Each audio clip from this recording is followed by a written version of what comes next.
Get some juice. Yeah, they're not lasting. What are they at now?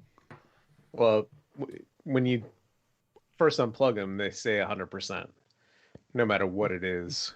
Check. Yeah. So we will find out. Yeah, I have a feeling you're not making it the hour, but we'll see. It will be a fun experiment. Well, if it doesn't, I will say goodnight. Good No, night, so long. Ba-da-da-da-da-da.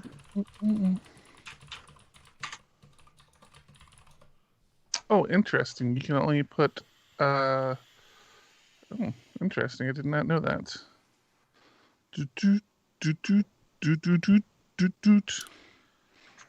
That'll work. You can only do what? What are you talking about? I try to attach a little video and a picture to my tweet, but it would not allow me. If I do a video, you cannot attach anything else, apparently. Makes sense, I guess. I could have converted it to a GIF, probably, but I did not think that far ahead. And therefore, I did not.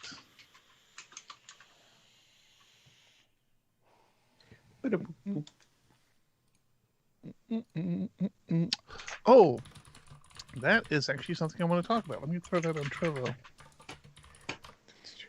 You got to do a Zencaster link somewhere?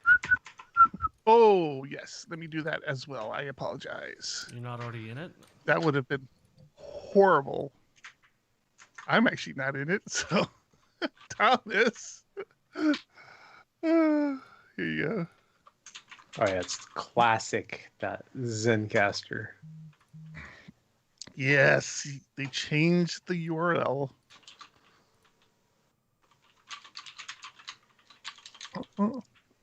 I'd be really interested to try their video streaming service if it could tie into OBS, but there's no way to do that. And when I looked at it, I didn't even see a way to broadcast it to YouTube. So I'm not really sure what they're planning on doing with that.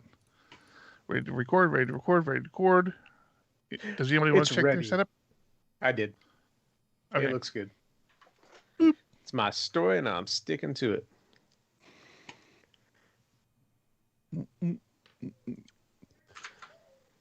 You're in charge, Thomas. You let me know. Sorry. No sorries. Just out for a second. Intro video. 1, 2, 1, 2. Coming off the top, y'all know how we do. Listen, I'ma drop a freestyle you can cherish. I'ma send a shout out to the host named Eric. Yo, he's never on some average shit. You know Eric, he stays loud and passionate. I'm about to break it down for y'all with the clever song. Yo, shout the host named Thomas, cause he's never wrong. Yo, shout to John, you know that he's smart and quiet, unlike my freestyles, which cause a riot. I'm about to do it like this, cause the people love me. Shouts out to PHP, the ugly. It's called ugly cause it's not professional, but I'm about to come through and bless it with style. So let's do it when I'm spitting, I perfume the room. Yo, the segment of the show is called Doom and Gloom. That came from Thomas. Yeah, can nobody go beyond this? I get the mic and then I'm about to keep it like a promise. Yeah, and y'all know we fill them up with anguish. We talking about the PHP, the programming language. About to break it down, no exaggeration. What do y'all do for a living? Web applications. Okay, I can dig it. My words spray tight. They getting together on the Thursday nights. Yeah, when it comes to rhyming, you can call me the new dude. I spew true lyrics while y'all broadcast on YouTube. So let's get it. You know my lyrics are major. All up in the comments, they got plenty of haters, but they doing what they doing. Keep it ugly. We ending every show with the saying it's lovely. Let's go. Hey, shout out to y'all. Peace to the whole squad, man. Hope your channel is doing real well on YouTube. Hope you guys are having fun. I did not forget what I'm doing. I'm just doing, sure? doing too many things at once. We ready? Yeah. Every time you do that, I gotta know. reset my Skype window. I have to do that so you guys can hear it, but then it doesn't create problems during the podcast. Yeah, John's right. You do have to reset if you want to have the faces up here. Yeah. I don't know what you have in front of it, but you have something in front of it. Not going to worry about it. I'm kicking it off. Nobody talk. You're listening to episode 226 of PHPUgly, a fuel-injected PHP developer rant of a podcast. I'm your host, Eric Van Johnson, and with me, looking bewildered, is John Congdon. I thought you were going to say Thomas for sure. Yes, I am bewildered because I was so confused by the fueled, whatever you said there. I can't remember now. So long ago. Alcohol. What did I say? Alcohol should have been in there. Maybe I skipped the alcohol. Alcohol injected. Fuel injected. Did I say fuel injected? You said fuel injected. I was so confused. Also with me, all scattered, Thomas right up. Alcohol's a fuel. Alcohol's a fuel. Fuels me. Yeah. Keeps me going. I thought we turned into a car podcast for a second. God, I hope not. I'm very confused. Speaking of car, I got to work on mine this weekend. Why? Oh, nothing big. I think my wife and kids have been jamming out in the car to music too much, and one of the front speakers is blown, so now I got to replace it. Yeah, I have to replace. See, I don't work on the engine. Yeah, the engine thing. Harry No, Mack? I don't do that. Will they listen to Harry Mack? They're just jamming to Harry Mack.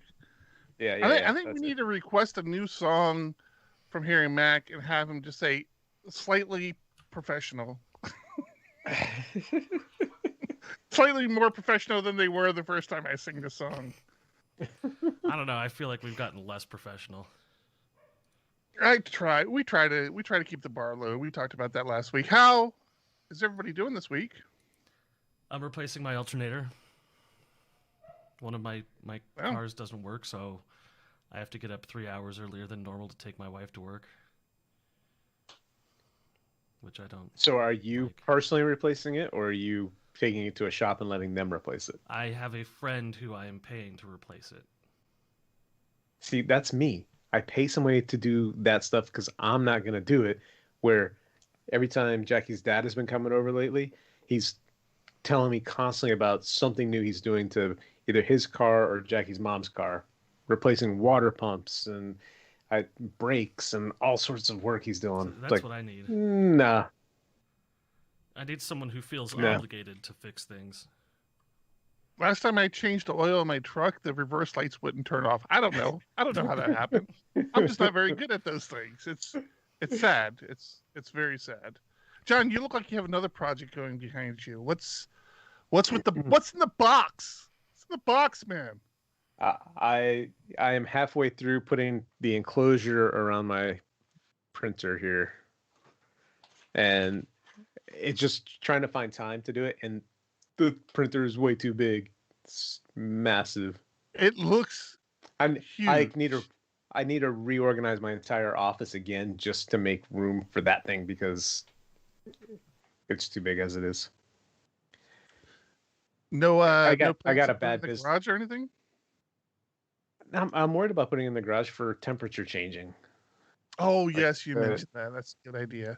I mean, you have a dining room. How often do you guys sit down and eat? Come on, you're vegans. You guys don't eat that often at the dinner table. Let's go. They eat straight Put it out of the there. garden.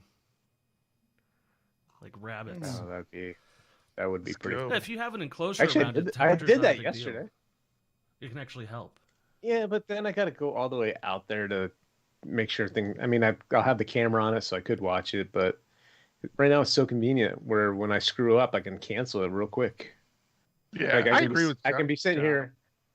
I can be sitting here in a meeting and realize, oh, I just started a print that I shouldn't have done while I was in a meeting, but I forgot to take the stuff off the plate, and now my axis is hitting into the previous print. Yeah, that happened this week. Yeah, that'll happen. I need to figure out how to create the whatever it is, the diagram you need to print stuff, because I have ideas of things I want printed, specifically things I want printed for the dog's wheelchair that I have to carry in my truck now. I have this idea of a hook I want to put the bungee cords on. It would be very unique to my truck. I'm like, I bet you John could print that for me if I could just figure out how to diagram it for him, and it would be very easy. Yeah, I did it for a little bracket in my kitchen drawer. It's not that hard. It's just it took me like 3 attempts because I kept screwing up. I mean, 3 attempts I'm isn't me- I'm bad for the first peeing time them. modeling. Well, technically I should have done it again because I I made it way too thin, so it's too flexible and wasn't holding the silverware drawer in place the way I wanted it to. But instead of redesigning it, I just used some double-sided tape under it. I got my 3D printed stuff from John.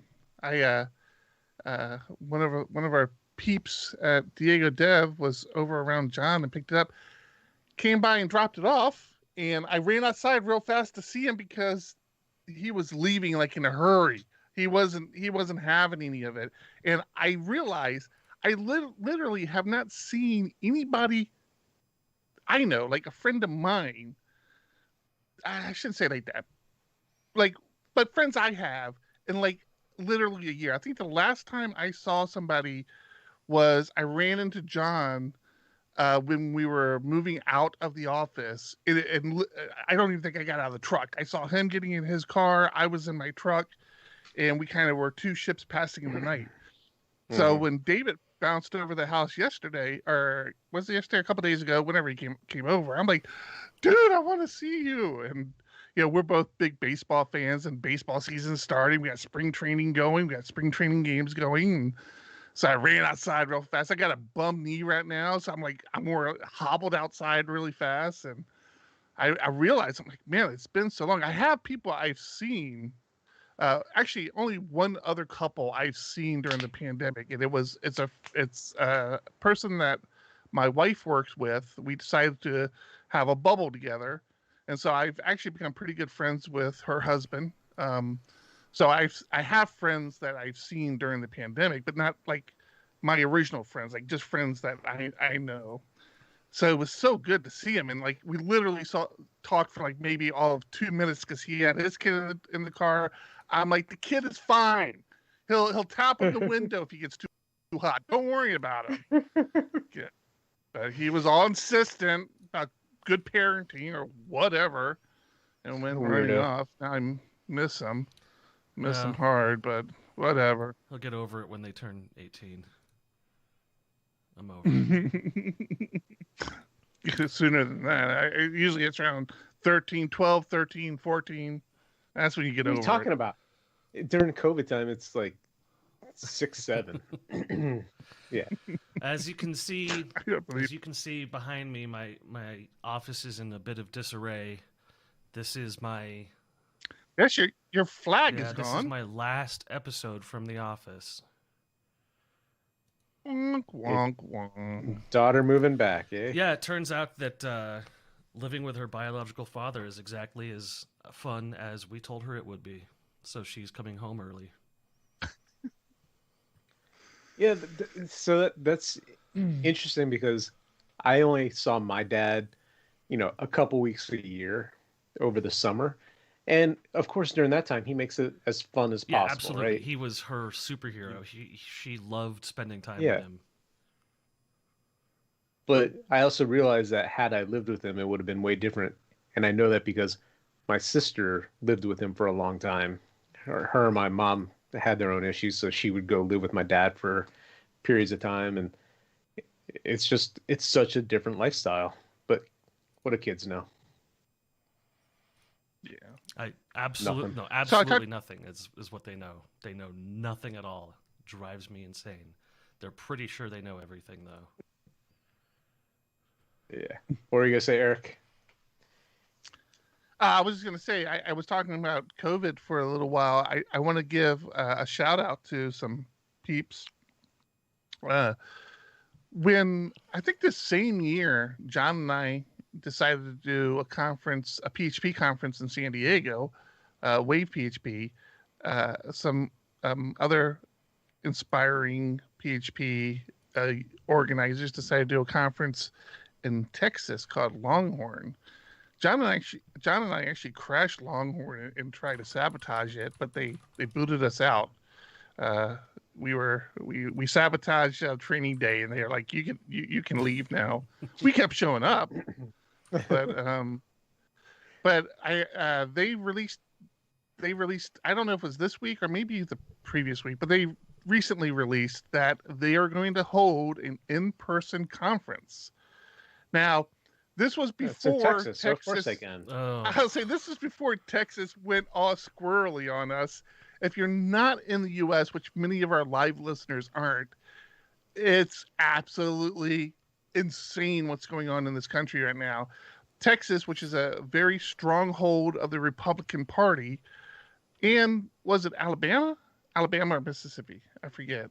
I think it was Mississippi. I don't know what you're about to say, so I can't help you. Texas and Mississippi both decided to completely lift all their mask mandates, said all businesses can open up to 100% capacity, basically saying we're over the virus, nobody worry about it, go back to your lives. Now, this was announced before that, so this was not something that was conditioned on that. I just want to point that out. They are very concerned about people's health.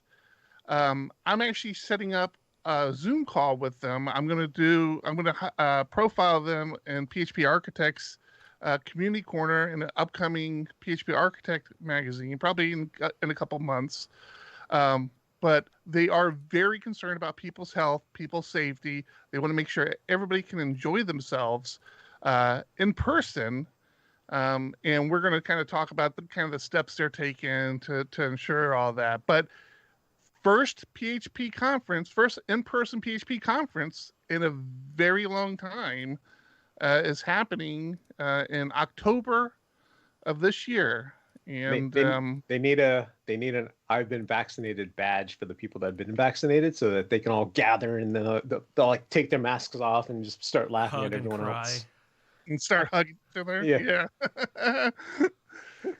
So I'm kind of excited about it. I got to be honest. I don't think I'm ready to travel anytime soon, so I don't think I'm interested in attending.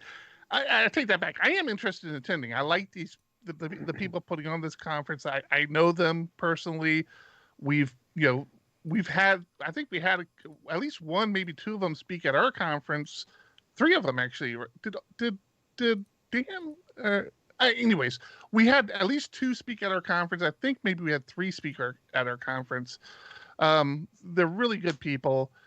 So I would love to go see them, but I don't know. I'm one of these guys who's really weird about this. I was weird about traveling on planes before, not because I was afraid of planes. I'm a big guy, and I don't like being that close to other people. I honestly don't like being that close to other people. That close to myself. So I was already kind of freaked out about that.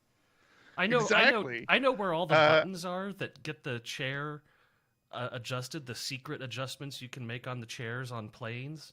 That's how big I am.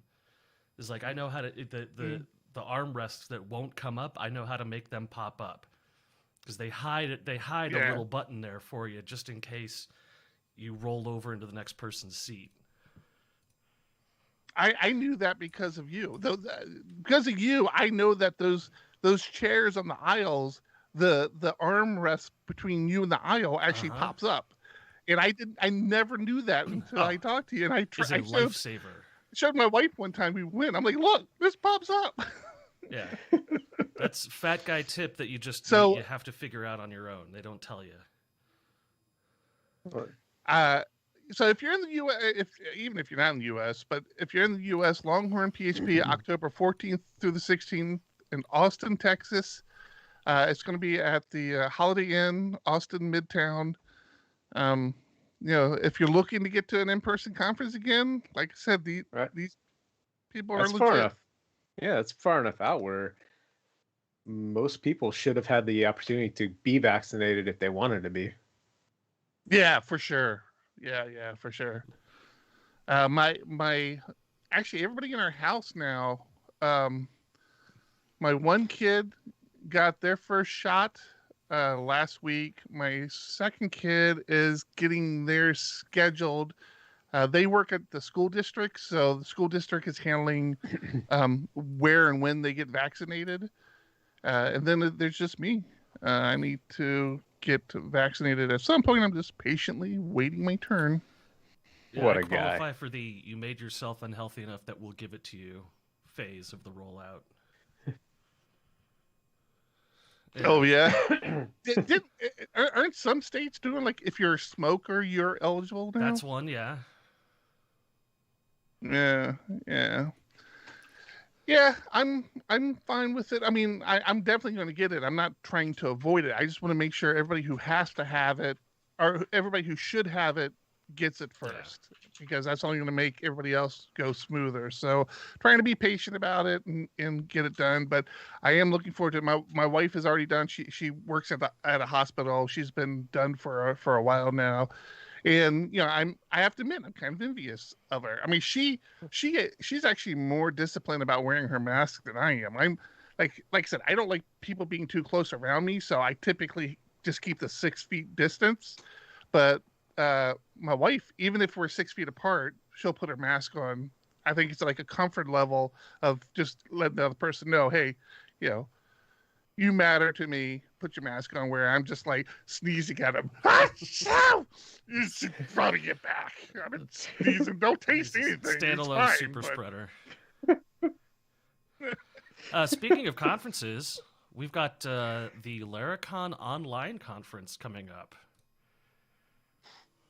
Yes, we do. Now, is this the regular Laracon online conference, or is this the Laracon conference that has migrated to online? Yes. Good job. I don't know if there's a distinction anymore. I think because they already had Laracon online, they just decided co-opt that brand for the big conference this year. It's got a what is it, 2-day? Oh, it's a 1-day schedule, so it's not. It's a 1 day. It's interesting. It's targeted. I read somewhere. I don't know if it's targeted is the right word, but their focus is on Laravel internals this year. So the presenters are quite focused. It's not the typical presenters you see who are there probably pitching something they're trying to sell or something. They have a lot of I think pretty much all the Laravel employees are working there. They do have a live wire talk. Just gonna point that out. I mean, I was wondering when that was going to come out. That's important enough to have on a Laravel internals conference as live wire. I think it's a good decision. I support that decision 100%. But yeah, everything else is very specific to the internals of Laravel. They have a queue talk, service container talk, routing, Laravel updates, blah blah. So yeah, it's $30 online. Yeah, it's what it is. I mean, now, they also announced. Are you spending our money up for all of our employees again? Should I make sure that's budgeted for? Now that you said that, I wasn't going to offer it, but sure, I guess so. We can do that. Enough of your employees are Patreons now, so. I have to say the little graphic they have is pretty nifty. It has that GitHub 404 or repo not found effect where it's like moves around if you move over it, and it's got a little blur. And it's got a parallaxing thing. I like that. That's a GitHub thing. That's the first place I remember seeing it. I'm sure other people do it, but that's the first place I remember seeing it. Laracon also announced Laracon merch.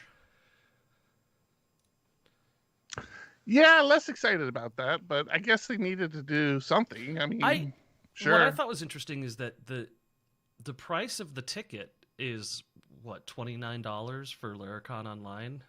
Yeah. Why not make it $60 and include a T-shirt? Well, see, that was always the thing about the T-shirt, right? Is you got it for going to the conference. It was kind of like a badge of honor. I was like, oh, hey, you went to that conference. In this scenario, like, anybody can just order. Like, oh, yeah, that's a cool design. I'm gonna order. And granted, people could do that kind of before, but it was a little tougher to kind of do. I don't know. I'm not that big. I mean, I'm just not that big of a fan of the ecosystem of Laravel, of there's just a lot of, hey, pay me for this, pay me for that sort of mentality in the Laravel ecosystem. And when it comes to this, and I mean, my boy Eric Burns, I will support Eric Burns to the day I die, but I don't know. I mean, just getting a conference T-shirt. I don't know. If you like the design, I guess. And charging $60 for an online conference, they're trying to maximize the number of attendees. They're going to get more people that will pay $30 to be there than they would paying $60 to be there and get a T-shirt. Well, then make it like $150 and include like a bunch of different swag things from sponsors and stuff. I mean, it just feels like, because most of the people who go to these conferences, who like the physical conferences, are getting paid for. It's getting paid for by the company. Yeah, that's true. And quite honestly, I mean, if you like geek, hey, we're paying for all of our employees. We don't need to up the price anymore. Let's pump the brakes there. Taylor, if you like, you should charge $10 for this. I'm just saying. If you like geekware, I mean, this would be an opportunity to get some good geekware. If you're a Laravel, I think I would have been more interested to purchase one if it just said Laravel, not Laracon. And it always bugs me when the conference shirt doesn't have the year on it. It's like, put the year on there. Maybe it's an Easter egg in there somewhere.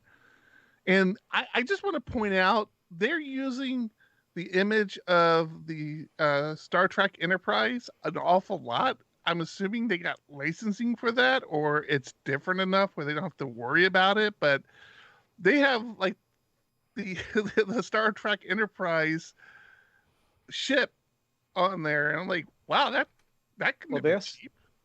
They also have Kirk and Nimoy in the picture behind Taylor there, sitting at the desk in the top. Oh, do they? I didn't notice that. Oh, yeah. That's kind of a cartoonization, maybe. I don't know. The ship I would be worried about, but yeah, I think maybe I don't know. Yeah, it's there. I mean, $20 is not for the poster. It's not too bad. I don't know why you'd have a poster, but yeah. Like you don't put these posters all over your walls. You got me. It's no elephant. What's up? That's right. So in prep for today's episode, I dropped into Slack and noticed that I have a button that says New Slack Connect. That's been there for a few weeks now.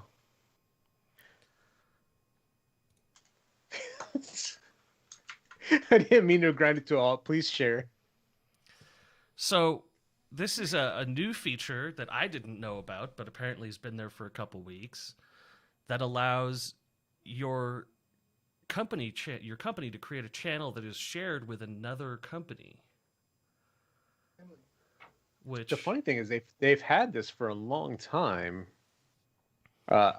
Maybe just not as accessible, but I've got between various Slack groups a single channel that people can be part of. So I don't know how this really differs from that. I think one of the things is that it has the tooling as well, so the integrations with Jira and Zoom and all that stuff.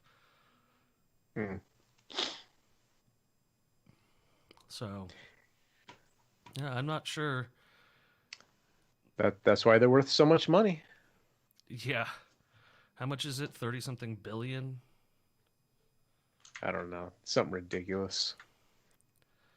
Crazily overpriced. Man, I have been fighting database issues now for weeks. And we through some various downtime issues, finally got Percona, like somebody from Percona on the line or on Zoom with us to really kind of pour through logs and graphs and everything. That's expensive. So they have a support contract with Percona. That's also expensive, but less than the hourly contracts. Yeah. Oh my gosh, so worth it. I mean, these people like know their databases inside and out. Yeah.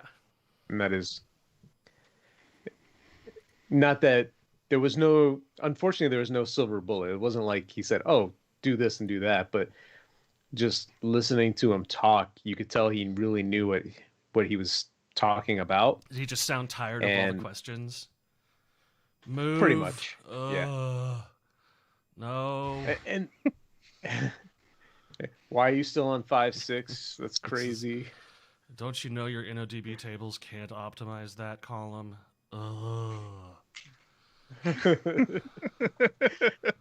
No, but one thing he did tell us, so we noticed through some graphs that the AHI, the adaptive hash index, it would grow continuously, or it had these huge spikes in it. And one of the recommendations before we got on the call with him was to turn that off, because in 5.6 is not great. In MySQL 5.7, they really optimized it and it's a lot better. So we did turn that off and increase the capacity of the machine. So it went to basically a double the size of what we had for the database instance. And then talking to him, he's like, yeah, good thing you turned off AHI because it doesn't scale. And had you gone to the bigger server and left that on, you would have had more issues. It's nice to have a service that doesn't scale. No, it was just more like, just upgrade the dang software. And then of course, we upgrade it in one environment. And while MySQL 5.6, quote unquote, fixed a lot of crap that 5.7 doesn't put up with. So that's been interesting. I don't even. What do you mean? You mean things that were quote unquote working under 5.6 don't work under 5.7, or? Right, exactly. So one of the things was when you insert into a table and you don't specify a column, if it doesn't have a default value, it breaks. Oh yeah, yeah. 5.6 just like, oh, if it's a nullable field, we'll put null, and if it's a not null field, we'll put an empty string. You're good to go. Because that's obviously what you meant, right? I mean, so you can pass in an argument to allow 5.7 to work like that, which in order to get to 5.7 faster is being enabled versus actually fixing it.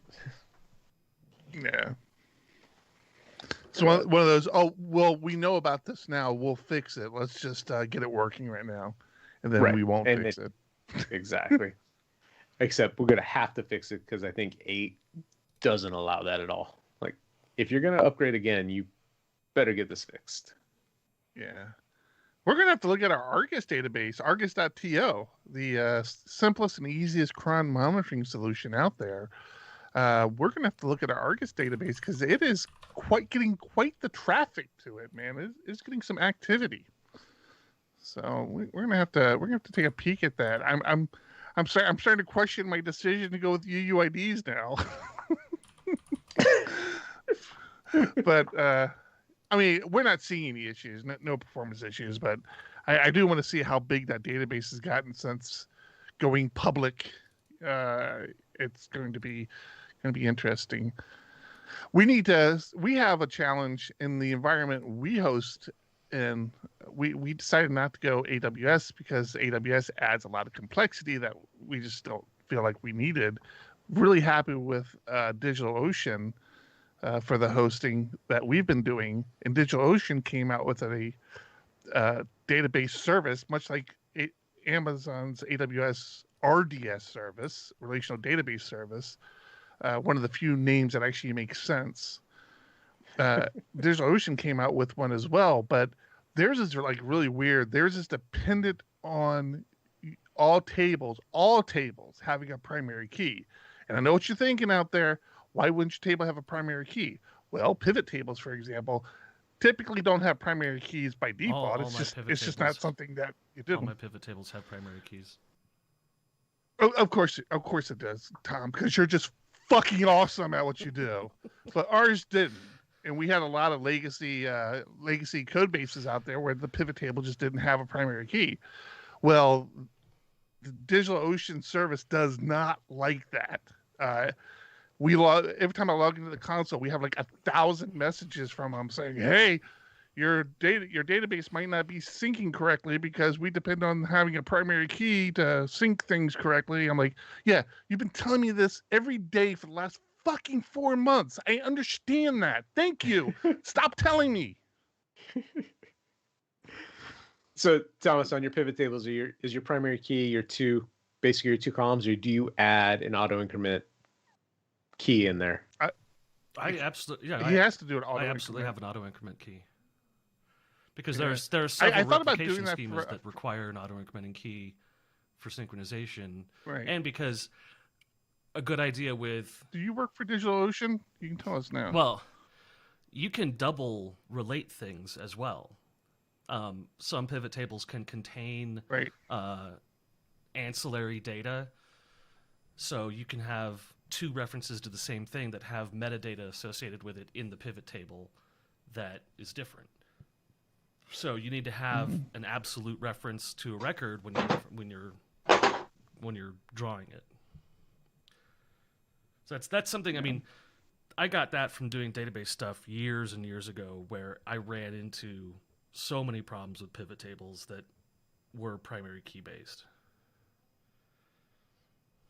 Yeah, so needless to say, we've started doing that as well. Well, it goes beyond that, though, Thomas. To our defense, it's not only that piece, but the when running migrations, we've run into a problem if, like in our UUID situation, where our primary key is a UUID. If we try to run that migration just as a straight migration, the DigitalOcean server won't allow it because it actually runs the migration and then says, okay, this column, the ID column, we call, their UUID is still an ID column.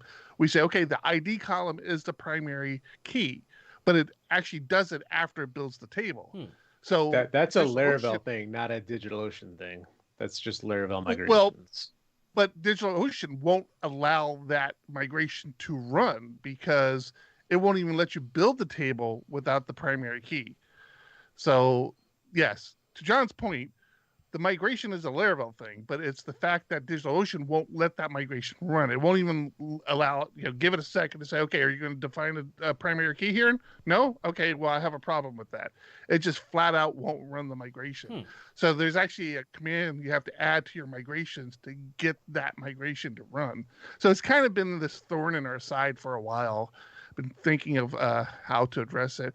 I like the idea of having the service because I like the idea of not managing a database server, but I don't know. I'm getting to the point now where I'm like, maybe I will just spin up my own database server. But I haven't. We'll just fix the tables up and get used to figuring out how to do it through Laravel. Yeah. And I'm sure there's a patch out there at this point, or will be, where somebody says, you really need to change how you're doing your create table syntax here. So I was going to say, I thought that patch was recent. I don't, not as of the last time we looked at it. Did you look yesterday? So, the latest version was yesterday. No. I looked into the way Laravel migrations work, and they just, separation of concerns. They didn't want to mix the two. So it's hey, we have this whole section for creating a table, and then we have this whole code for adding indexes. Why mix them when you don't need to? You can create it and then alter it. Yeah. So it's a thorn in our side, but like to John's point, we just figure out how to work with it, or whatever. It is what it is. Programming in general is a thorn in my side. Well, that's because none of us are good at it. Have you guys seen an uptick in business lately? Absolutely not. Should we have? Are we that bad at our job, but nobody comes to us? I don't know. This week my LinkedIn has been flooded with jobs. I think people are getting the COVID shot. They're like feeling like everything's ramping back up. They're getting ready to. No, they're just all from Texas. It's all We're open. a lot from Texas. Well, all the old employees died Oh, of COVID, so they got to replace them somehow. Well, I was wondering because it's been like 7 people interested this week. I think I've turned off all my LinkedIn emails. I can't stand I hate LinkedIn so much. It was such a good thing for so long. It was a good little place to be, and then it just became just garbage. Yeah, it was good when it was literally that piece where you have employees, employers trying to connect. Now it's everyone trying to sell you something, or hey, I'm a real estate agent. I want to list your house. Yeah, real estate agents, recruiters who want to add you as a friend. And I'm like, we're not friends. Why would I want you on my list? It's LinkedIn is awful, and they added some new daily breakdown view of the news feed, and decided that since it was a new feature that you hadn't opted out of yet, now you're getting those emails every day. So what a way to work around opt-out rules is just call it a new feature and then start sending the emails again.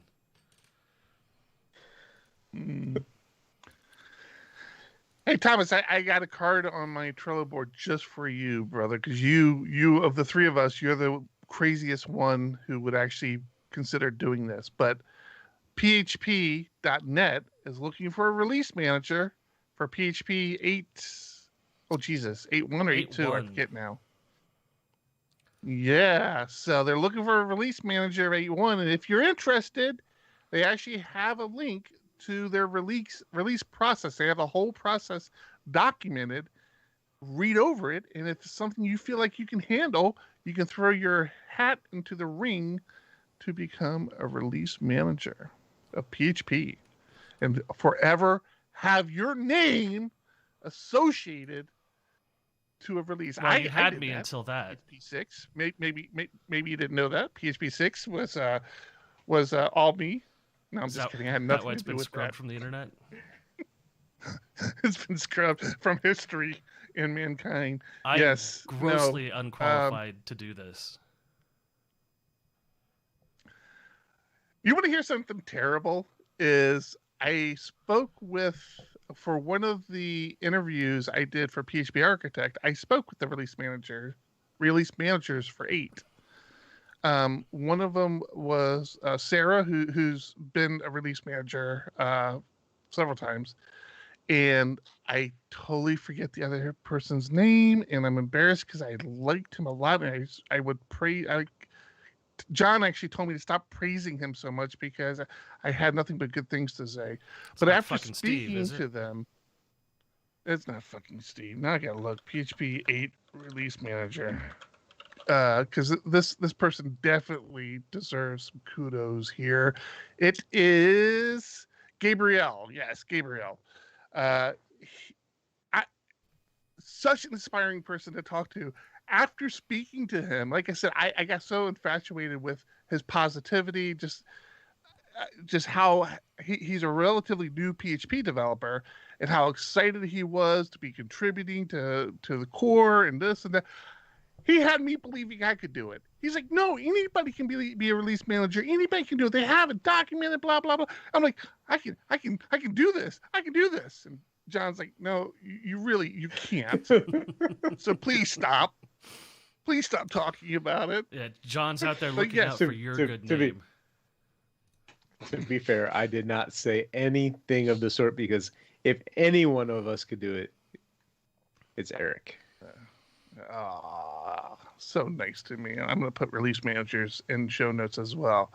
But yes, anybody out there listening, Tom, You want to. God no. You want to be the release manager of the next major release of PHP. Here's your opportunity. I do like the doc though. Until the next I do want to just like read this for fun. It's on GitHub. It's awesome. They Sarah actually sent it out in internals, and she sent out the GitHub link, and then the more traditional PHP net link from the old wiki, the wiki link. I want to send this to my boss. But they're both the same. General Why? notes and tips. Number 1, do not release on Fridays, Saturdays, or Sundays. That is a stand-fast rule of Diego Dev as well. We had to talk our client off the cliff of saying, "Hey, we're not releasing on Fridays. You guys need to get used to this workflow because we're not doing it." Now, you understand why And my industry does release on Fridays. Because we have a busy period, which is the weekend. So, like, when things are broken or need to be tweaked and tuned, we do it for the weekend. You see, But you why see would you enough not of do an it early? uptick? Yeah, Right, why would that's you where not I do was it going. early in the week so you get testing under it so it's ready to go for the weekend versus shit breaking during your peak Because if time? it breaks during the peak time, I'm there to fix it. But that's the point. You shouldn't have to be there on the weekend to fix. How often have you spent your weekend fixing things? Oh, not that often. It's maybe 3 times a year total, like average. And Kalen in Discord, who is a Diego Dev, he is our heart and soul of operations at Diego Dev. Not that he's an operations person. He's just the first dev who wasn't smart enough to leave us, and we made him the operations person. Does call me out and says, "Hey, we've deployed on Fridays." Yes, we do deploy on Fridays when there are hot fixes and important things that need to get done. But as a general rule, we don't do it. You know this, Caitlin. You know this. We've had this conversation several times. It's not a general. It's not generally a big deploy, though. Yeah. He's on a delay, so he didn't hear me. But basically saying the same thing, I'm sure. It's funny how various clients do it. So we have clients that every Wednesday is a release day. We have clients that it's when things are ready, we're going to release it. Yeah, I'd say was most, one of most those. are as it's ready. Most are as it's ready. I came from the world of we have a release day, and it took me a long time to break myself of that. Like, I still wanted to do that. I wanted to say, yes, Wednesday is when we release. Thursday, we fix a release from Wednesday. If something breaks, we all have the weekend to relax. But yeah, I hate Thursdays. Absolutely hate Thursdays because phone besides burner the show, releases what code. else? So I have Wednesday as a release day for phone burner. My Thursday mornings go right in the tank where it's firefighting Thursday mornings. And the only thing that keeps me happy is, I get to record tonight. So it's like this big low. It's like, all right, the most of the fires are out, and then I have this to look forward to at night. So I hate Fridays. I'm always so hungover. From this? I'm hungover from recording and then have to deploy code. Seems like a perfect marriage. Yeah, Thursdays are the Laravel release day, and I hate that. What is you have this forever battle with Laravel releases, don't you? What? I don't understand your issue with Laravel releases. Thursday's a bad day to do releases. Here's one of the things that was added to this week's release. A method that returns true or false if a collection contains only one item. Interesting. So there's already... It's easy enough to do with count. Yes, there's already the count method But now there's also a method that's called contains one item. And if count equals 1, then true, otherwise false. I mean, this is such filler garbage. What is the... Where do you get your release notes from, Laravel Thomas? News. Do you have it in Trello? Oh, yeah. Oh, Laravel News. Okay. But, like... So what was the justification behind that method? I'm curious. Syntactic sugar. You love those, don't you, Tom? So we can expect to have contains 2 items, contains 3 items, contains 4 items, contains Well, New items? contains one item collection. naturally contains no items comes first. Well, what's funny about it is if you look at the syntax... Isn't there already an empty? Is empty? There's also already a equals 1. Equals one. Yeah. Well, that's what I was about to say. If you look at the example they have, the old way was count equals 1. The new way is contains one item, all spelled out. Which is longer. I think that might be more characters. Yeah, it might be more characters. I'm not sure, but I didn't do the math right off the bat. But yeah, it seems like that's more to type out. I agree. That seemed pretty trivial. Like, was that just something somebody from the Laravel team wanted? It was like, I need to contribute a new feature this week. Let me see. Let me do this one. I don't know. I don't get it. That's a little confusing. Yeah, it's completely unnecessary.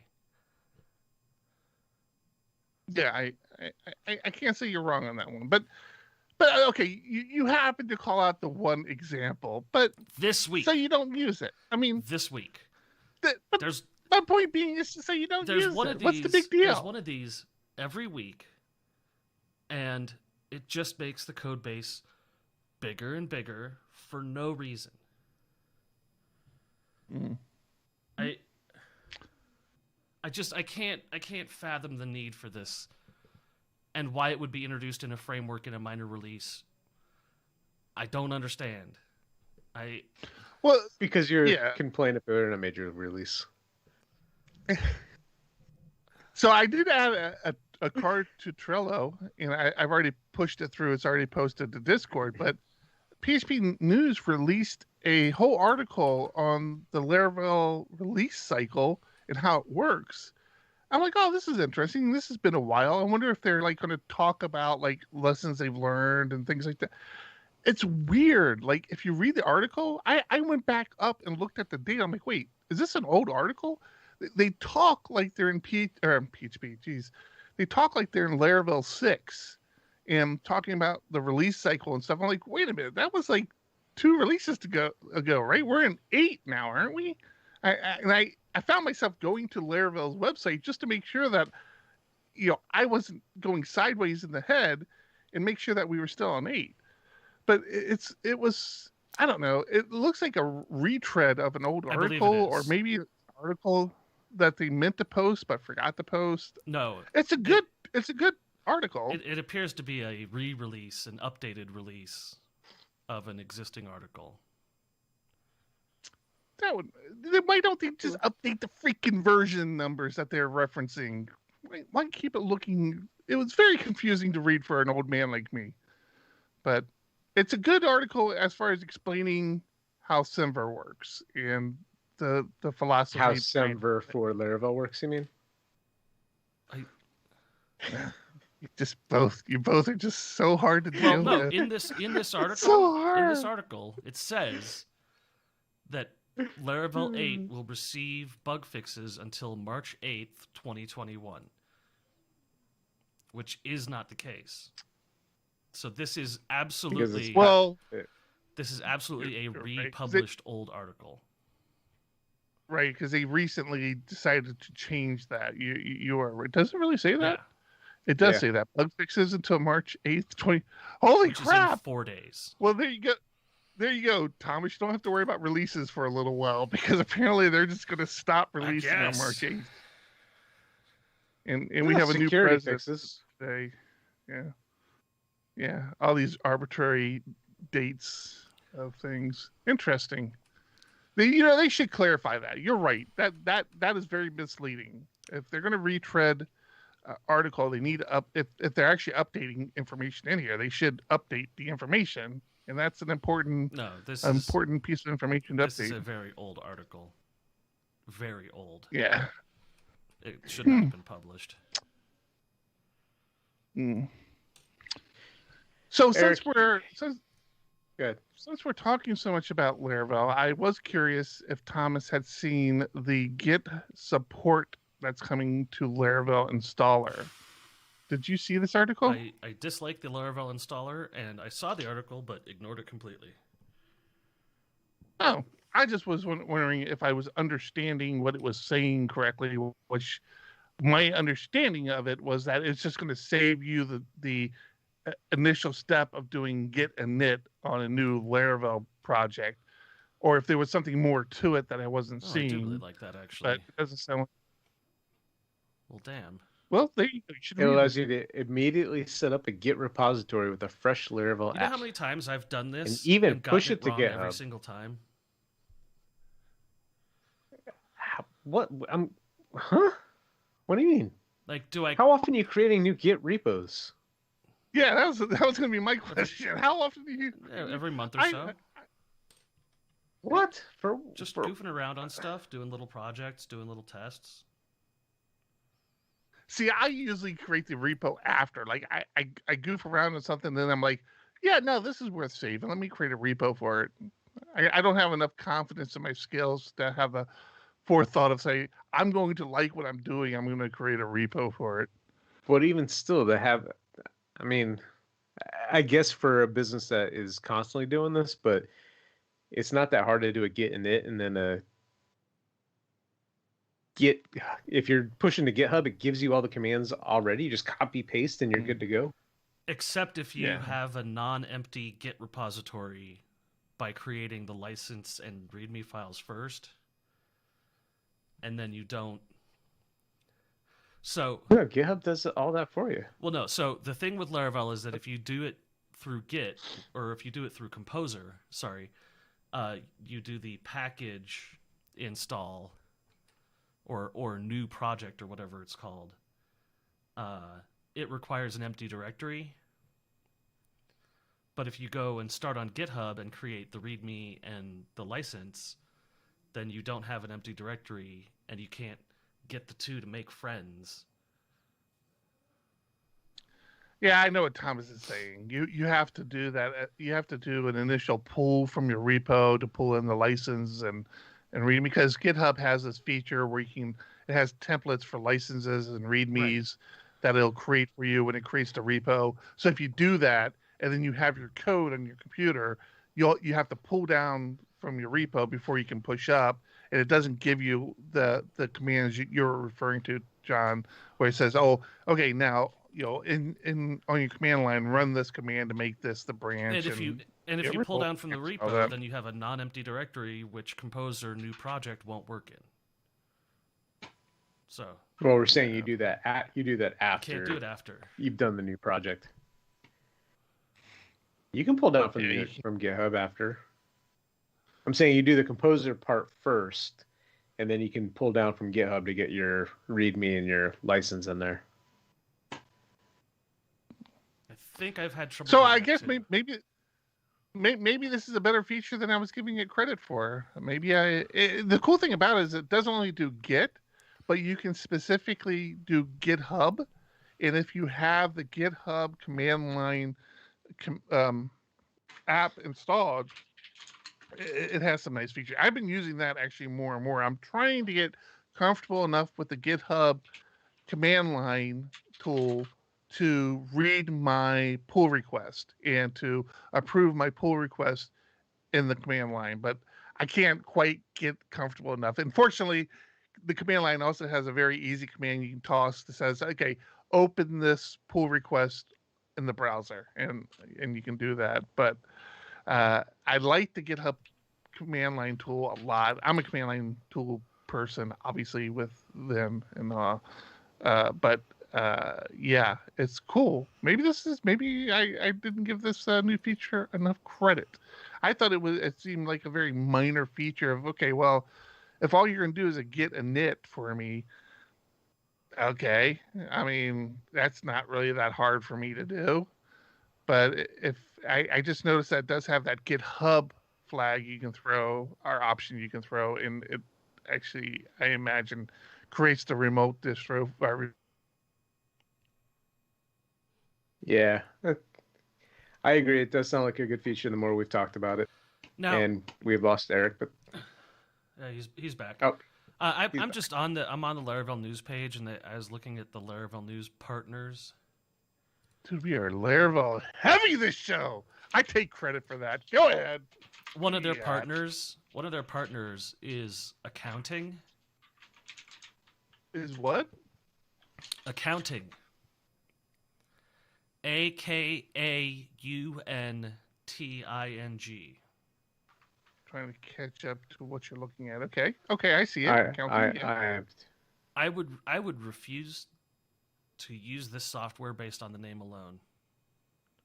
But it's open source, free accounting software built with modern technologies. Right, I wonder if it's a Laravel app. It's accounting spelled like haunting. Where are you guys looking at? I am so confused. AKAUNTING.com. John, go to Laravel News, scroll to the bottom and click on partners. And one of their partners is the accounting. I'll put it in Trello if you're curious. So we post. I have a problem with a lot of company names anyways.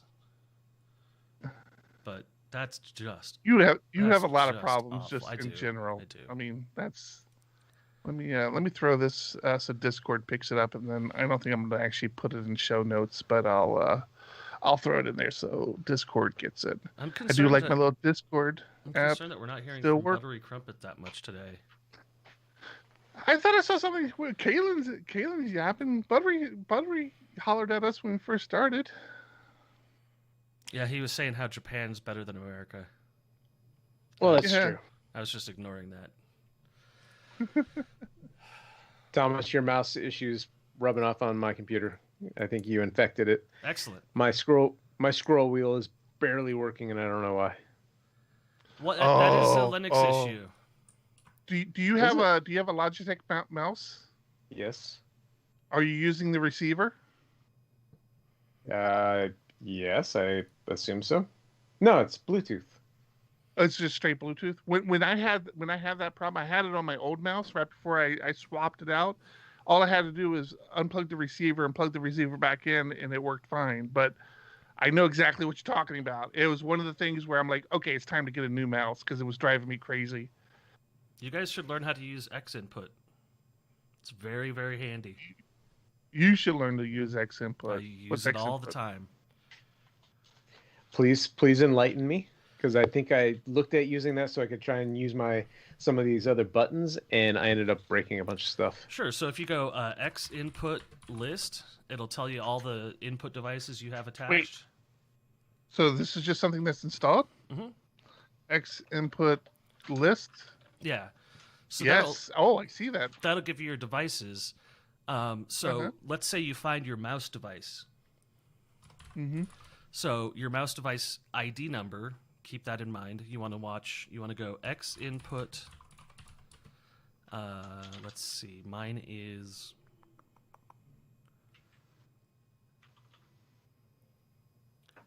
Take your time. 4.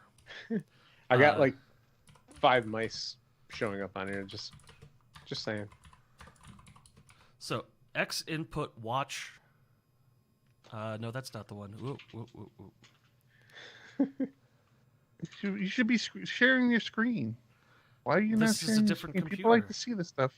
So X input watch props. You want watch props? No, not watch props. It's been a while since I've had to do this. Sorry, everyone who's listening. This kind of went sideways on us. I think we should do more live coding on the stream. I'm just putting that out there, but the only watch I see is watch-props. Watch props? Delete prop? No. Can you just disable and enable it? Will that work? Wait. He uses it all the time. Give him a second. Yeah, he knows I can't believe we haven't used this. X input test and then the device number.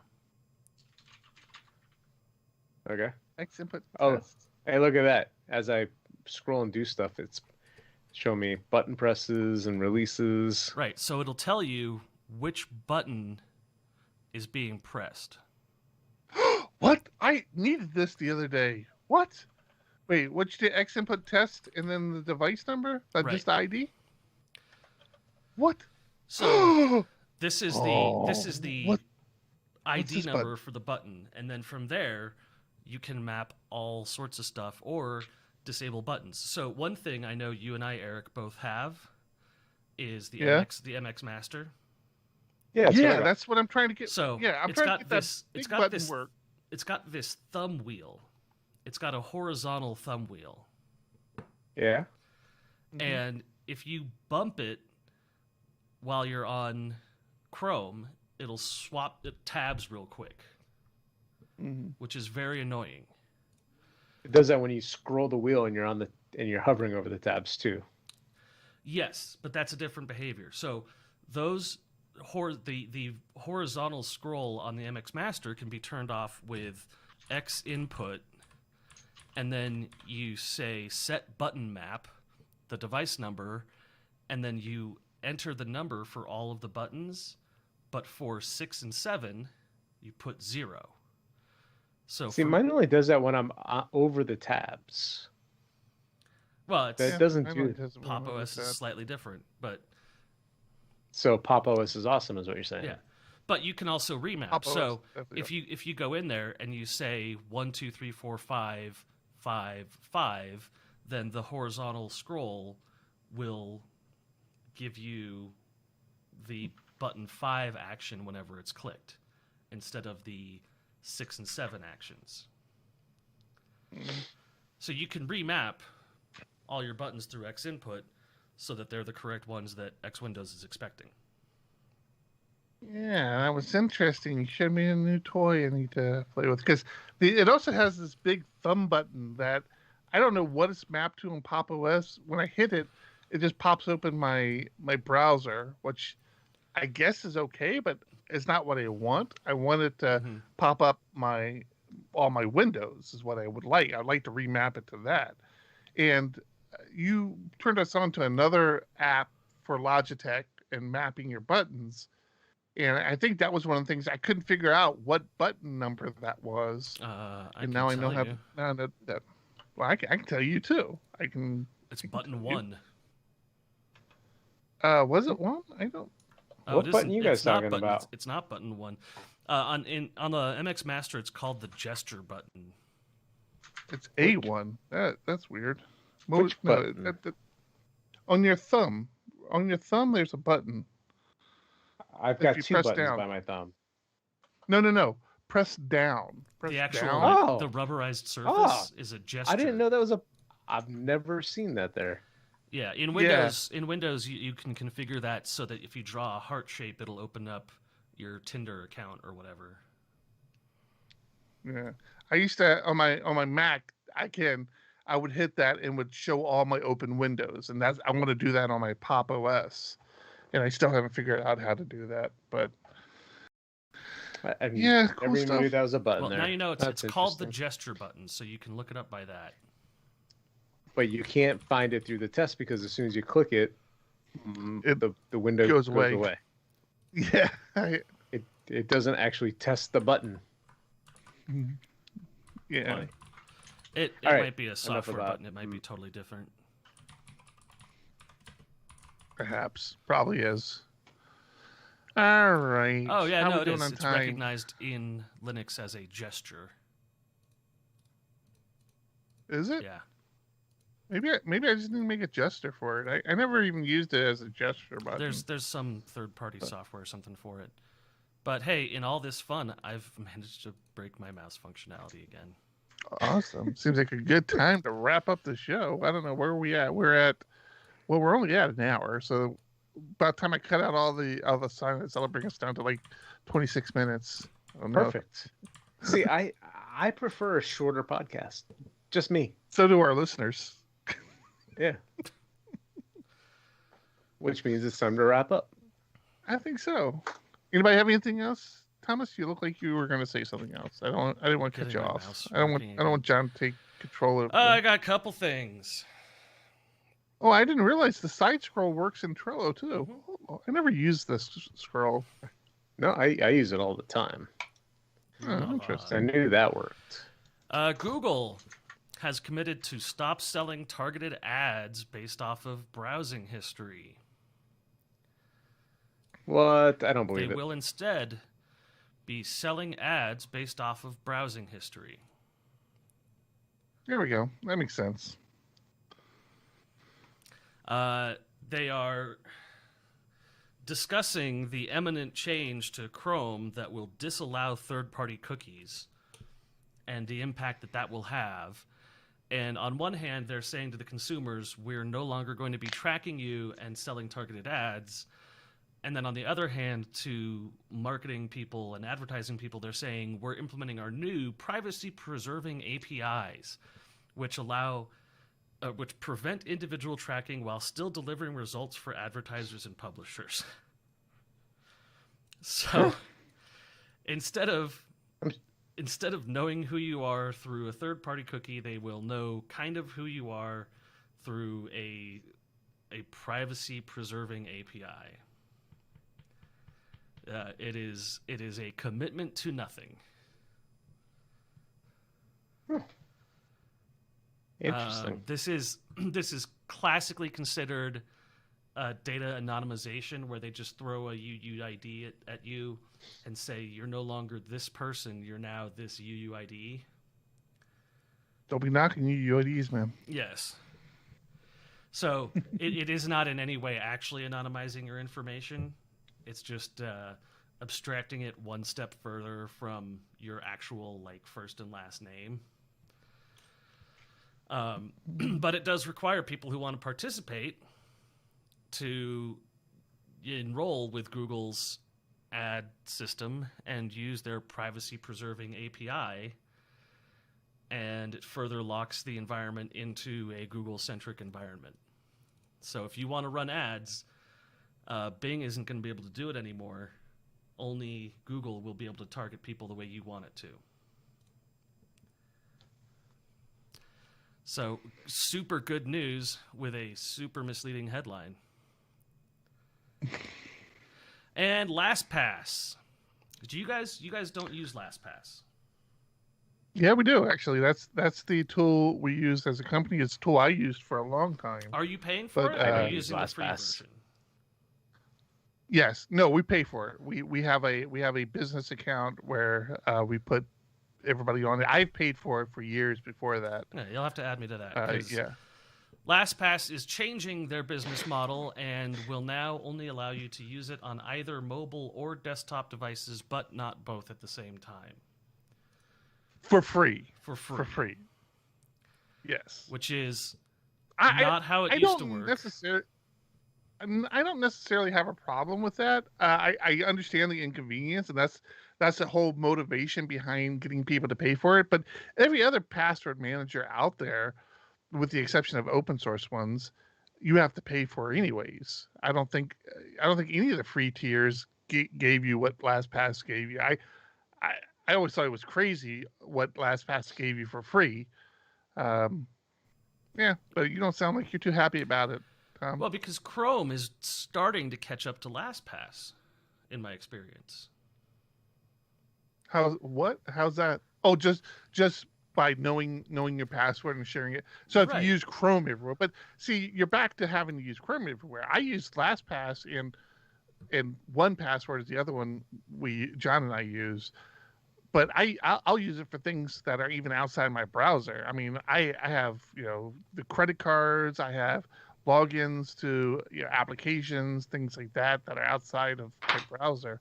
And when you use your phone, if you use the GitHub app, LastPass and 1Password as well, for that matter, won't recognize that the app you already have a login for GitHub as a website, but it won't recognize the app.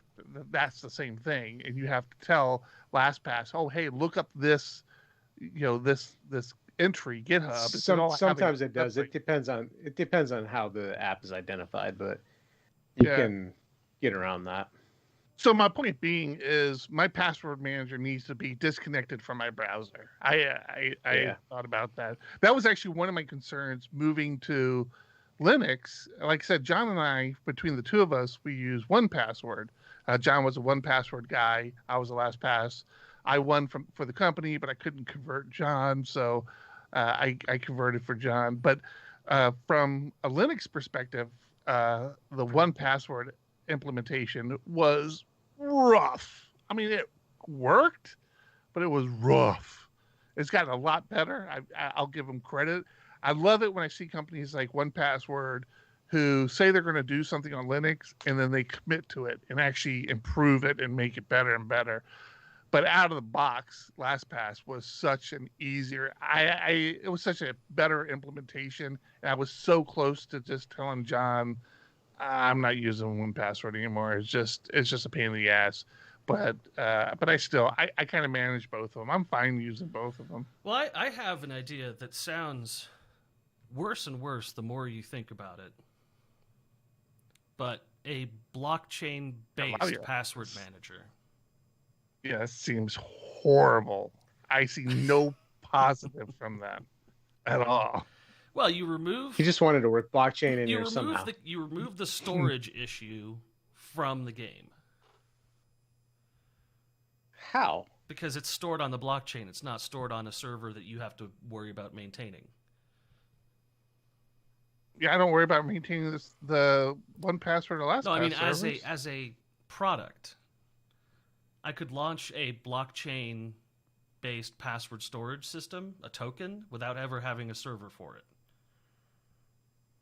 Well, the interesting thing about 1Password, when John first introduced me to 1Password, is it actually worked off Dropbox.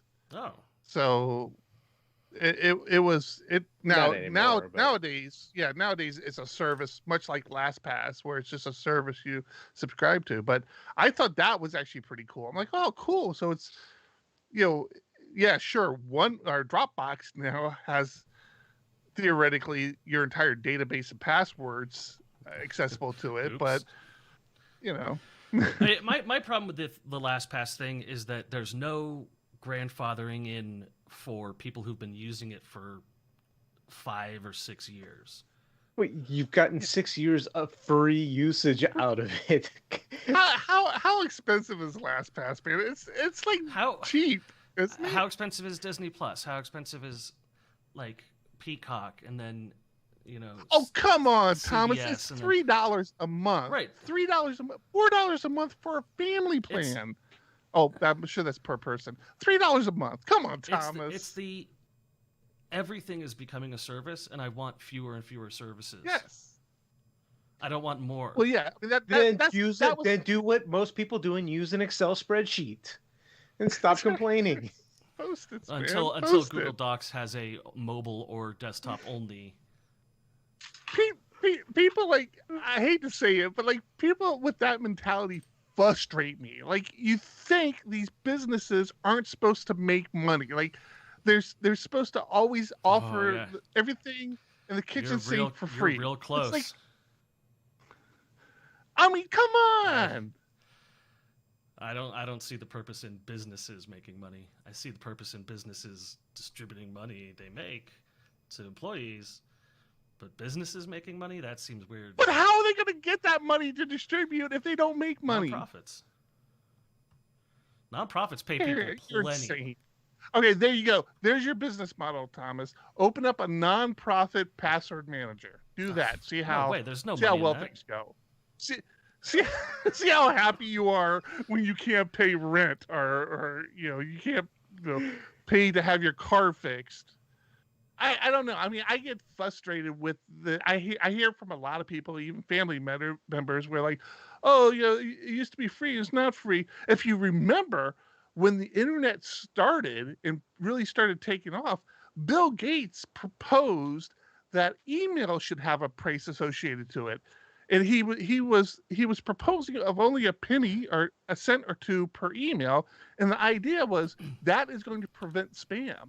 But no, we said no. There shouldn't be a price to it. We should be able to do this, and look where we're at. Nobody uses email anymore. To be totally fair here, 0 out of any RFCs that Bill Gates submitted have been accepted by the W3C. So I'm not too worried about that. I just there is a functional model for free software. There is a functional model for paid software, and there's a way that you treat customers. And LastPass has been universally decried for how they're treating their customers. That functional model for free software, you're just talking about Google, we talk about Twitter and Facebook, is you become the product. You don't want to be the product when it's something as important. This is probably the most important thing that you use. The most important service you use is your password manager. You want to make sure your privacy is in place. Why would you not pay for that? I don't understand. $3 a month. Why would you be required to pay for privacy? That's a pack of cigarettes. Privacy should be free. You're paying for the software that you are using, a service that you are using. I'm so confused. I don't get it, man. It's $3 a month, brother. You know what? I'll tell you what, Thomas. You want me to pay for a year of LastPass for you? I will buy you a year of LastPass. That is 100% where I was going with this, actually. There you go. You're done. We can finish having this conversation. I will buy you a year of LastPass. There you go. You're a happy, be a happy clown. We're talking about this, and we use Trello for maintaining our show notes. And I remember many years ago when Trello first started, we're never going to accept money. This isn't for sale. This is something we built for ourselves. We're making it available. Not going to charge for it. And now every time I log in, it's, hey, upgrade, and you get this and this and that. Really? I don't get that at all. Get this flare. Oh, yeah, I do. Now, to their credit, the basic functionality of Trello is still free. But yeah, they're constantly trying to get you to power-ups. Yeah, they've got new views now, like a table view and a map view. I mean, they're adding features, but they were so adamant they wouldn't even take donations, like people saying, I use this, I love it, where can I send some money? No, we don't want your money. See, I can understand that, because if it's just a project by a small group of guys that they made publicly available, and then millions of people started using it, and the expectation of them to do the work for free continued. But see, I don't have the expectation of LastPass doing anything for me for free, except what they already maintain servers. Except what they already gave me for free. Code. They already gave me a lot of stuff for free, and then got so bad at adding features that they could charge for that they decided the free part they need to charge for too. That's a failure of a company. That's not that's taking a product. LastPass, I disagree with Thomas wholeheartedly. While I don't use your service, I think you should be charging for it. They had. If you want to sponsor us, just let me know. It should be a 14-day trial, and you're good to go. But they had a lot of new features. I still change the Argus free trial. I still haven't changed that. Damn it! Oh no. No, they had a lot of new features they added where I started looking at it going, hey, I'd pay for that. I might pay for that. Like, let's, it's something that I would find useful beyond the free version. But if you start charging me for the free version out of nowhere, you're gonna realize you're wrong.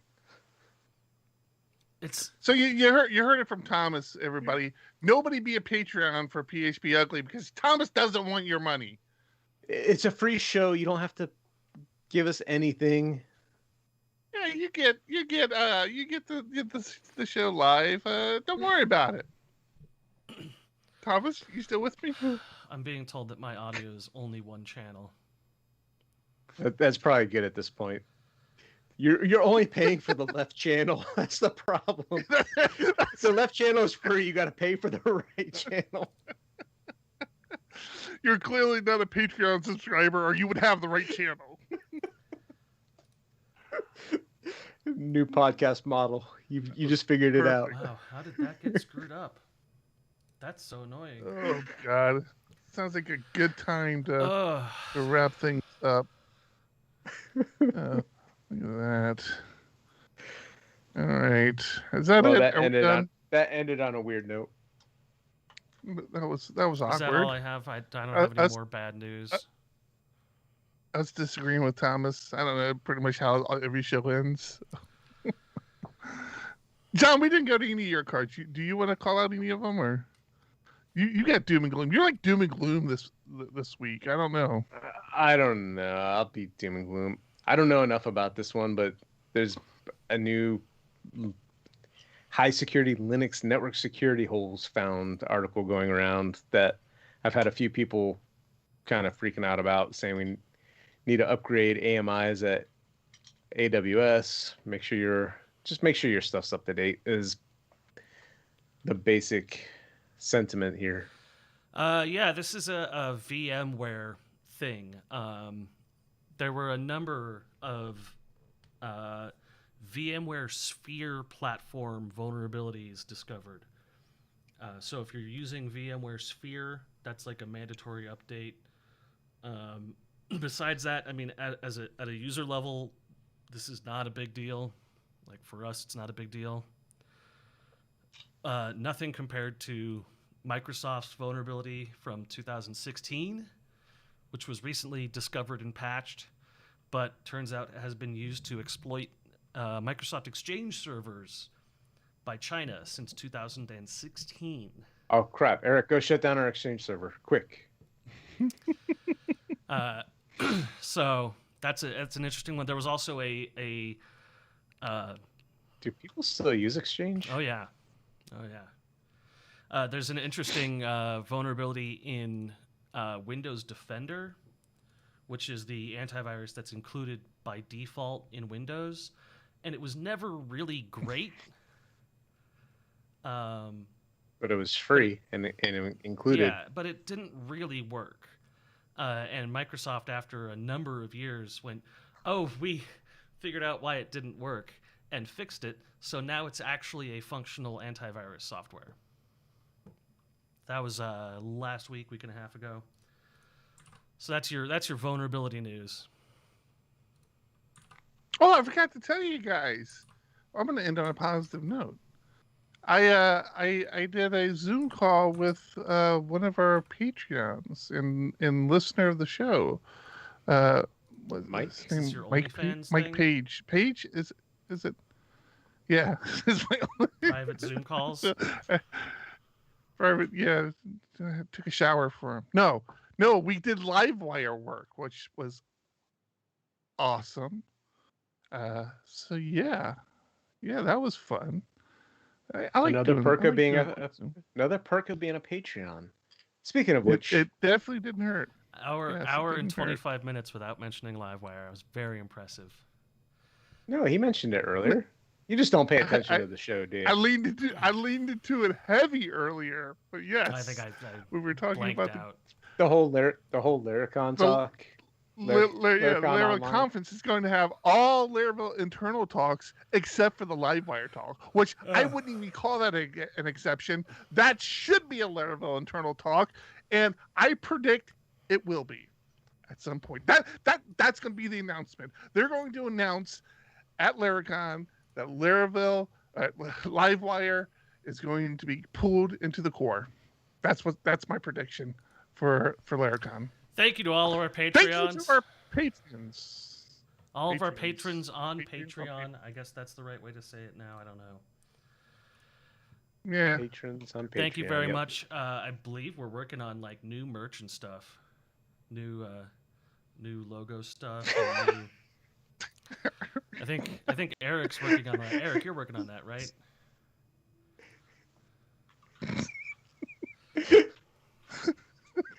Thomas is just making shit up now. Oh yeah, I we're think giving that's been away like every Lar. show lately that you just throw something out of left field, like, what? Yeah. We talked about that, right? Or was I was sleeping? That was a dream I had.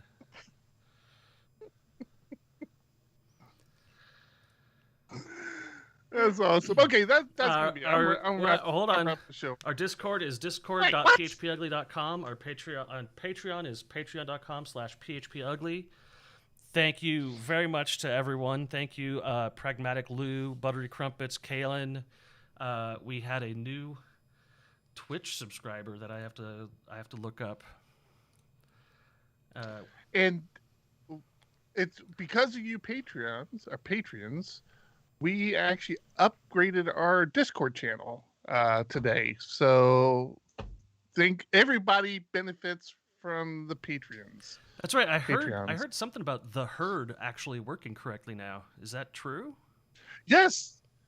Apparently it is. The herd works now. So there is a private channel in our Discord called the herd, where if you're a Patreon, you just get added to it now, which is kind of cool. We're going to start. Really, that's their platform to talk to us, the ideas that they have or want. But yes, it's kind of hey, there's people there talking. I probably should look at that channel every now and then. Yes, awesome. We pay attention to all this. So yeah, they're perks. They're definitely perks for being a Patreon. If we periodically will. What's it called? You got merch on the brain now. I send out gifts, not gifts, rewards. Yeah, lanyards. Oh yeah. Rewards. Yeah. So I'm actually, based on all the new Patreons we're getting, I usually do it about once a year. I think this year I'm probably going to have to up that a little bit because we got a few I need to get some lanyards too. So yeah, there is a benefit to being Patreons, but you still get the podcast for free because of Tom. And we do, and because nobody will actually pay us to. We do still have a Valheim server for any Patreon patrons that might be interested. And how many have taken you up on that so far? 1. There you go. But the server's got 4 people on it now, plus that one. As Kalen.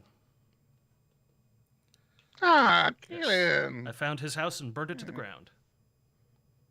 There you go. That's nice of you. I'm a Viking. What do you expect? Glad he has you as a friend. Right. Okay, I think that's going to do it. I'm calling it. We're at 10:32 Pacific Standard Time. This is it. Episode 226 is in the books. I'm Eric. I'm John. I'm Tom. Keep it ugly. Keep it ugly. And dude, cue the music. I got 1, 2, coming off the top, y'all know how we do. Listen, I'ma drop a freestyle you can cherish. I'ma send a shout out to the host named Eric. Yo, he's never on some average shit. You know Eric, he stays loud and passionate. I'm about to break it down for y'all with the clever song. Yo, shout the host named Thomas, cause he's never wrong. Yo, shout to John, you know that he's smart and quiet, unlike my freestyles, which cause a riot. I'm about to do it like this, cause the people love me. Shouts out to PHP, the ugly. It's called ugly cause it's not professional, but I'm about to come through and bless it with style. So let's do it when I'm spitting, I perfume the room. Yo, the segment of the show is called Doom and Gloom. That came from Thomas. Yeah, can nobody go beyond this? I get the mic and then I'm about to keep it like a promise. Yeah, and y'all know we fill them up with anguish. We talking about the PHP, the programming language. About to break it down, no exaggeration. What do y'all do for a living? Web applications. Okay, I can dig it. My words spray tight.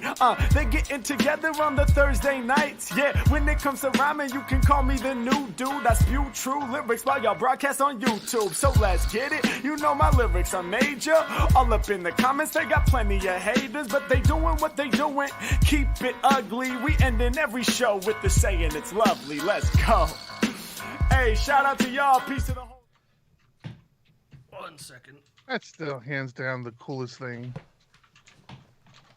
ever.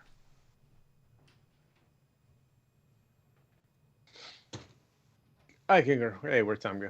Look down for 2 seconds and he's gone. I'm not surprised by that message. Yeah. Both Yep. Probably. He was only talking about 2020. last year because Oh, that's right. Because that's all we dealt with so far. Yeah. Taxes are stupid. You burned my house down, you bastard. I guess, Kaylin, You know. I think you're supposed to continue to play the game 24 hours a day. You're not supposed to like sleep. Yeah. I don't know. I was told not to pay for the game, so I didn't. Oh, was that serious, or was that a reference to what we talked about earlier? What? Me? Yeah, not to pay for the game. Last week, when he brought up this whole Valheim and we were talking about it, he's like, "No, you're not gonna like it. Don't pay $20 for it." I thought you're making a reference to the fact that the earlier topic is. I thought that was actually funny, but yes, the hypocrisy runs thick. Hey, Thomas. Are you talking about my hypocrisy? No, yes. I don't know. I mean, I work in the most pirated industry. I don't really see a problem with it. We're still rolling on Zencaster. Thank you. Let me kill that. Dude, I've gotten editing down. We've gotten so good, or so much better with our speech patterns and our equipment that my editing, I can get editing done fairly quickly. Like, I still listen to the whole show because I'm paranoid, and it's kind of my old way of doing things is listen to the whole show. But I rarely have to actually touch it. Like, I have my little scripts that I run on it to cut out clicks, cut out silence, normalize everything, and then once I get all that done, occasionally, like if Yaz is barking in the background or something happens, I'll go in there and do some actual editing to the audio podcast. Like, I think last week I ended up cutting out a big chunk of something, I forget, where it was just kind of like the conversation, like, it was weird. Like, we had a conversation that like died off, and then we didn't pick it back up, but we never finished it. I'm like, what happened there? And then I just ended up cutting the whole thing out. And it's cool because like the audio version, nobody misses it. But my point being is, for the most part, even the PHP Architect podcast, the editing is so much easier now. Do you think that's because of Zencaster's gotten better with lining audio tracks up? Yeah. I think Zencaster and the better mics, because the mics were so bad before. Which we thought we were getting like really decent mics too, not like top of the line. Yetis. But it's even our patterns of talking. Like, I'm still the worst, but we used to all be really bad with the and we used to do that all the time, and all three of us have gotten so much better at it. Yeah. I'm bad. I feel like I'm okay with the ahs and ums. I'm really bad with the pausing and talking real, like I'm trying to find the words. I'm terrible at starting a sentence, stopping, saying something else, and then going back to the sentence. I do it all the time, and when I'm editing, it drives me crazy, and there's nothing I can do about that in the editing. I had a good Scotch night. That was perfect. Sorry about earlier. He was gonna stand up for a little while, apparently. So. I've had a headache for like 3 days now. Driving me nuts. Sorry to hear that. That sucks. I'm not usually prone I'm to still headaches. cut back on the drinking a little bit. I'm still so impressed that you can print screws and nuts that work. That is amazing to me. And they work together. And yeah, I'm making this little articulating arm, and then so there's different configurations, so I can put a camera on the end of it. But the screws and bolts are just 3D printed as well. That is To a so certain cool. size. If you get down to like the machine screws, the little M9s and M5s, those things, they're hard to get in like any quantity. I couldn't find them in stores. Yeah, I So mean, you're I out of wanted this to. office? Sorry, John. I didn't mean to cut you off. That's all good. So you're out of this office, Yeah, Tom? tomorrow. Oh. Sorry. And you're gonna be back in your bedroom? Yeah. And my daughter will be back home. She's not very quiet. Is your wife excited that she'll be back? I guess that shouldn't be on the air. Never mind. Forget I asked that. Yeah. I think we're both cautiously optimistic. She's done well in maturing there, and understanding that we're not actually horrible parents. Because that's what teenagers think. Oh, Teenagers are. my God, Thomas. I meant to tell you on the show, but I'll tell you now because it's going to be too old next week. And John, I meant to ask you as well. You should have seen the freaking hailstorm we had yesterday, I think. Yesterday or the day before, I forget now. I think it was yesterday. Oh, really? We had the craziest hailstorm, more hail than I've ever seen living in San Diego. I'll throw a picture in Slack of when I thought to take a freaking picture of it, but yeah, it was crazy. You didn't get any, John? Not that I know of, but I'm in an office with not much windows. Yeah, it didn't last super long, but it just like the skies just opened up and it was first like rain, then heavy rain, then hail. It was insane. Let me throw it in Discord. And this doesn't do it justice because by this time my yard was flooding, and so it kind of looks like less than what it was, but there was a lot of it. What's up, bud? Yeah, it was crazy. Oh, nice.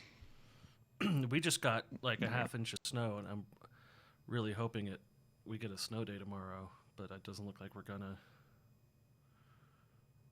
Yeah, my wife wanted me to take the day off today or tomorrow to go to Mount Laguna, but don't think there's enough snow to really make that trip right now. Yeah, they said it was gonna be gone by like noon today or something. I heard that on the news. I got on this morning. I was looking. They said they got a light dusting, so I didn't think there'd be enough even to bother going today. Yeah. Don't understand skiing. Are your kids back in person learning? No. No, I'm asking Thomas. Sorry, John. One is, the other two don't like it, and we can't make them. Yeah. Can't make them what? Go to school? One of them's 18. He's finishing out his senior year. The other one is finishing out her year remotely because she's coming back home halfway through the year. So Yeah. we can't. Well, we're not. We've got some in person for younger kids, but the older kids I don't think are in person. Like I said, my one kid is actually out of school, at a high school, and they're talking about maybe next week they're going to do back to in person, but yeah, it's still in general not a thing here. We have the option, but it's like for 2 hours a day. It seems like so much effort to get them there just for 2 hours and then have them come home. Get them dressed and get them there. And, I think the whole point is it's supposed to be around socialization and letting them see their classmates, but hey, they got to learn how to deal with a pandemic soon. When they're 30, they're not going to be allowed outside of the vault anyways, so they got to get used to it now. You're Mr. Standing Up. I can stand up. Come on over here. Yes. Oh, you don't have The other day, I was talking to Eric, and I didn't have my headphones on, and he was baffled that he couldn't hear himself. Huh? Who Eric. was? Oh, me. Yeah. He wasn't wearing his headphones. I'm like, how are you hearing me right now? He's like, oh, through my speakers. I'm like, oh, we get more feedback when you wear your freaking headphones than when you don't wear your headphones. Yeah, because the sound's coming from in front. It's a cardioid mic. It's shaped like a heart right in front of my face. All right, I'm gonna go. Yeah. Play some Rocket League. I'm gonna shut down the stream. Everybody, thank you for watching. Thanks to all of our Hey, patrons. thanks for hanging out with us, guys. People. We'll let you know when Eric's got those new T-shirt designs. Where did that come from? Did we ever say that? I don't think we ever said. You said you were going to talk to your friend who did the original cartoon, the original logo, and get something new up. No, I said get some additional assets for the YouTube thumbnails. Is what I was talking about. No, you must have been. I don't know how that got into. Oh, we're getting new merch. You were drunk. Well, that's probably true, but I'm drunk now, and I know what I'm saying. All right.